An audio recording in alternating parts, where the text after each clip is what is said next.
জীবনের প্রতিটি অধ্যায়ে সমস্যা থাকবে, থাকবে দুশ্চিন্তা। এই পৃথিবীতে এমন কোনো মানুষ নেই যার জীবনে কোনো সমস্যা নেই। আমরা প্রত্যেকেই আমাদের নিজস্ব লড়াইয়ে প্রতিনিয়ত ব্যস্ত। কিন্তু জীবনের সবচেয়ে বড় সত্য হলো এই লড়াই আমাদের আরও শক্তিশালী করে। মানুষের অন্তরে যত নেতিবাচক প্রবণতা রয়েছে তা জয় করার জন্য প্রতিনিয়ত নিজেকে গড়ে তুলতে হয়। জীবনের পথে হাজারো বাধা আসবেই, কিন্তু সেগুলোর মোকাবেলা করতে হলে প্রয়োজন ইতিবাচক দৃষ্টিভঙ্গি এবং অবিচল মনোভাব। যারা হতাশার মাঝে আশা খুঁজে পায়, যারা নিজেদের দুর্বলতাকে শক্তিতে পরিণত করতে জানে, তারাই জীবনের প্রতিটি চ্যালেঞ্জের মুখোমুখি হতে পারে।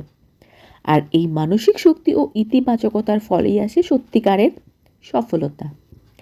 তাই যদি কখনো মনে হয় জীবন খুব কঠিন, যদি মনে হয় দুশ্চিন্তার পাহাড় জমে গেছে, তখন নিজেকে স্মরণ করিয়ে দিন, আমি পারবো, আমার ভেতরের শক্তি অদম্য।